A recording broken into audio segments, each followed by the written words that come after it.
Hello दोस्तों। तो भाई देखिए, आज हम लोग सैंपल पेपर बॉटनी का पढ़ेंगे जो बीएससी फर्स्ट ईयर के सेकेंड सेमेस्टर का होगा। तो बीएससी फर्स्ट ईयर के सेकेंड सेमेस्टर का बॉटनी का सैंपल पेपर है और ये सैंपल पेपर प्रीवियस ईयर का है जिसमें जो क्वेश्चन बना था, क्योंकि देखिए प्रीवियस ईयर का क्वेश्चन हो या पीछे का क्वेश्चन हो या आगे का कोई बना के देगा, मूलतः एक चीज समझिएगा कि बीएससी में कोई भी क्वेश्चन ऐसा नहीं होता जो आउट ऑफ सिलेबस हो। जो आपकी 8 यूनिट पढ़नी है बॉटनी या जूलॉजी में 8 यूनिट, बॉटनी में 8 यूनिट, ट्यूशन उसी में से आएगा। समझ पा रहे हैं? तो प्रीवियस ईयर्स का पेपर भी देखना बहुत महत्वपूर्ण है, क्योंकि ट्यूशन उसमें भी बहुत आसानी से बहुत नॉर्मली फंसता रहता है हमसे। समझ पा रहे हैं? तो उम्मीद करते हैं कि आप जो जूलॉजी का सैंपल पेपर दिया गया था उसको आप अच्छे से समझे होंगे, पढ़े होंगे और तैयार कर रहे होंगे। तो ये बॉटनी का सैंपल पेपर है, देखिएगा इसको। जो सेक्शन ए इसका इसमें है, जो नंबरिंग शेड्यूल्स है, सेक्शन ए होगा 30 नंबर, ठीक ना। 3 नंबर का एक क्वेश्चन होगा जो 50 वर्ड में आपको लिखना होगा। सेक्शन बी में 3 क्वेश्चन करना, एक क्वेश्चन 10 नंबर का होगा, टोटल 30 नंबर का। इसको 200 वर्डों में लिखना होता है, 200 शब्दों में लिखना होता है। सेक्शन सी को 4 क्वेश्चन होंगे जिसमें से आपको एक करना होगा, वो भी 500 वर्ड में लिखना होगा। इसमें देखिएगा एम्फीबियस प्लांट, एम्फीबियंस प्लांट है, एम्फीबियन प्लांट, ठीक है ना। एम्फीबियन प्लांट जो ब्रायोफाइटा उसको कहा जाता है, तो इसके बारे में आपको लिखना है। एम्फीबियस प्लांट, एम्फीबिया क्यों कहते हैं। स्फेगनम, इसका इकोनॉमिक इंपॉर्टेंस स्पेशली आपको पूछता है एग्जाम में, स्फेगनम के बारे में। फॉसिल्स, जिसे जीवाश्म कहते हैं, इसके बारे में आपको लिखना है, इसकी परिभाषा। हेटेरोस्पोरी, विषम बीजाणुता, ठीक ना, हेटेरोस्पोरी के बारे में। BSIP, Birbal Sahni institute of palaeobotany in India, Lucknow में स्थित है, ठीक है। इसके बाद है गैनेटोगैमी, गैनेटोगैमी यानी जो पॉलिनेशन की प्रक्रिया है उस पॉलिनेशन में है, ठीक है। उसके बाद है सेकेंडरी ग्रोथ, सेकेंडरी ग्रोथ जो डाइकाट के पौधे में होती है, जब पौधा मोटाई में बढ़ता है, जब कोई पौधा मोटा होता है, ठीक है ना, लंबाई में किसी पौधे की वृद्धि प्राइमरी ग्रोथ कहलाती है। और जब पौधा लंबाई से मोटाई में वृद्धि करता है, चारों तरफ की एरिया उसकी मोटी होती है, तो उसको कहते हैं सेकेंडरी ग्रोथ, ठीक है ना। उसके बाद है कल्म से आपका है, ठीक है। उसके बाद है एंथोफोर है, उसके बाद पॉलिनोलॉजी है, परागकण विज्ञान। ये आप इसलिए आपको पूरा डिस्क्राइब नहीं किया जा रहा क्योंकि आप बहुत अच्छे से ध्यान से अपना जो मटेरियल होगा, स्टडी मटेरियल, उसमें आप अच्छे से देख करके, नोट करके, लिख करके 2-4 बार प्रैक्टिस करिएगा लिखने की, लिख करके, पढ़ करके, हिंदी और इंग्लिश दोनों वर्जन अच्छे से समझ लीजिएगा कि आपको लिखना कैसे है। सिर्फ पढ़ के छोड़ना नहीं है, परीक्षा में लिखना है, बेहतर क्वेश्चन लिखना है, खूब बढ़िया से लिखना है। तो कोशिश करिएगा कि खूब अच्छे तरीके से आप इसको लिख पाए, ठीक है ना। तो आप लिखने की प्रैक्टिस कीजिएगा, क्योंकि वर्ड आपको नए नए मिलेंगे तो परीक्षा में एग्जाम में आपका काम करेगा। सेक्शन बी जो 10 नंबर का एक क्वेश्चन होगा, 3 क्वेश्चन आपको करना है। तो इसमें देखेंगे describe general characteristics of lands habit of bryophytes and their economic value, ठीक है ना। तो ब्रायोफाइटा का लैंड हैबिट मतलब धरातल पर स्थलीय पौधों के बारे में, उसका कैरेक्टर्स लिखना आपको, describe characteristics of land habit of bryophytes. Bryophyta के अंदर ऐसा कौन सा गुण है जो धरती पर रहने के लिए कंफर्टेबल है, सुटेबल है, उसके बारे में लिखना है आपको, ठीक है ना। और उसका इकोनॉमिक वैल्यू भी लिखना है। साथ में दूसरा क्वेश्चन इसका है सेक्शन बी का दूसरा, वैसे तीसरा, डिस्क्राइब अबाउट राइनिया। राइनिया एक फॉसिल्स प्लांट है, ठीक ना, जिसकी 1917 में खोज हुई थी राइनी चर्ट नामक स्थान पर, स्कॉटलैंड में, ठीक है ना। तो स्कॉटलैंड में सन 1917 में इसकी खोज हुई थी राइनिया की। इसकी 2 जातियां हैं और इसमें से क्योंकि ये पौधा वर्तमान में विलुप्त हो चुका है, डिवोनियन पीरियड में मिला था ये, ठीक है ना, डिवोनियन पीरियड में था धरती पे। 1917 में इसकी खोज हुई थी। स्कॉटलैंड में एक जगह का नाम है राइनी चर्ट, और राइनी चर्ट नामक स्थान पर राइनिया की खोज हुई थी। और इसको जिसने खोजा था उसका नाम है किड स्टोन एंड लॉन्ग, ठीक है ना। तो किड स्टोन एंड लॉन्ग जी ने सबसे पहले 1917 में राइनी चर्ट नामक स्थान जो स्कॉटलैंड देश में है, कंट्री में है, उसमें इन्होंने राइनिया की खोज की थी। राइनिया टेरिडोफाइटा का मेंबर है, ठीक है ना। इसलिए क्योंकि ये जीवाश्मिक पौधा, इसके बारे में हम आपको बता रहे हैं कि जीवाश्मिक पौधा है। और जीवाश्मिक पौधे या फॉसिल्स प्लांट ऐसे पौधे होते हैं जो वर्तमान में धरती पर नहीं, ये विलुप्त हो चुके हैं, एक्सटिंक्ट प्लांट है, ठीक है ना। इसकी 2 जातियां हैं, राइनिया मेजर और राइनिया गुनिवैगुहानी, ठीक है ना। राइनिया मेजर बड़ी होती है, राइनिया गुनी बैगवानी उससे छोटी होती है। दो जातियां हैं, इसके बारे में आपको लिखना है। इसके बाद है give a classification of gymnosperm studies by you.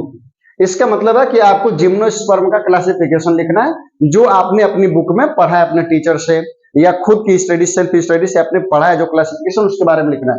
किसी पर्टिकुलर किसी एक साइंटिस्ट या टेक्सोनॉमिस्ट या वैज्ञानिक का क्लासिफिकेशन आपको नहीं पूछा है, इसमें पूछा है कि जो आपने पढ़ा है जिम्नोस्पर्म का क्लासिफिकेशन आप लिख सकते हैं। डिस्क्राइब टाइप ऑफ फॉसिल्स, जीवाश्म कितने प्रकार के होते हैं उसका वर्णन करना है। छठवां नंबर है describe different type of ovule found in flowering plant, फूल लगने वाले पौधों में यानी फेनोरोगैम्स में जो ओव्यूल्स होते हैं उनके टाइप्स। ओव्यूल 6 प्रकार के होते हैं, उनके टाइप्स के बारे में, उनका जो टाइप्स है उनके डायग्राम के साथ आपको डिस्क्राइब करना है।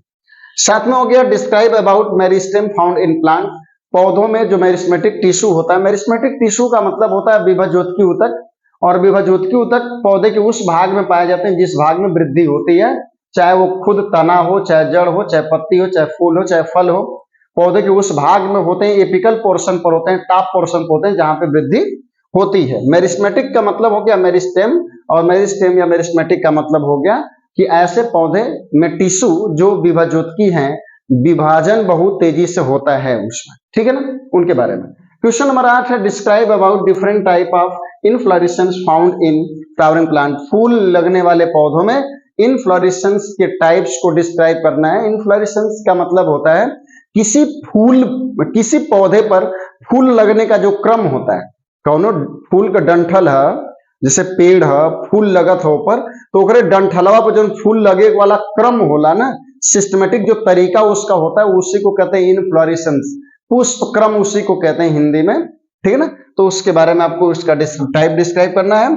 और उसके बाद 9वां नंबर है एक्सप्लेन ब्रीफली अबाउट फोरेंसिक पॉलिनोलॉजी। अच्छा, फोरेंसिक पॉलिनोलॉजी का बेसिक का मतलब है कि परागकण का फोरेंसिक टाइम में यूज करना, फोरेंसिक यूज करना, इसका मतलब हो गया कि फोरेंसिक जो ऐसा साइंस या विज्ञान का ऐसा शाखा या ऐसा प्रकार या जिसमें आप ये कह सकते हैं कि स्टडी की जाती है पुरातत्व विभाग का, जो पृथ्वी में दबे सड़े गले पदार्थ हैं उनकी स्टडी जिसमें की जाती है, अनुमान और पता लगाया जाता है कि ये पौधा कितने वर्ष पुराना है, ये डंठल कितने वर्ष पुरानी है, ये परागकण कितने वर्ष पुराना है।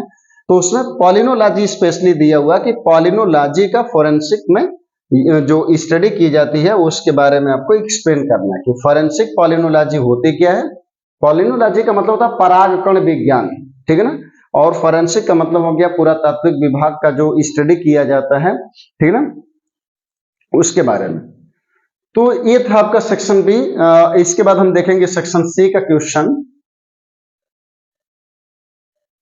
अब इसके बाद इसमें देखिएगा जो सेक्शन सी आपका है, तो सेक्शन सी में जो क्वेश्चन दिया हुआ है भैया, तो सेक्शन सी में क्वेश्चन होंगे 4, ठीक है ना, 10, 11, 12, 13, 4 क्वेश्चन है। इसमें से आपको एक करना है जो 15 नंबर का होगा, ठीक है ना।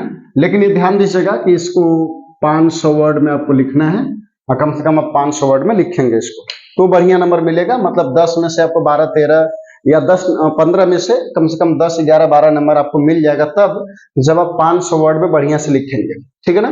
तो describe affinities of pteridophytes with bryophytes and gymnosperm, ठीक है ना।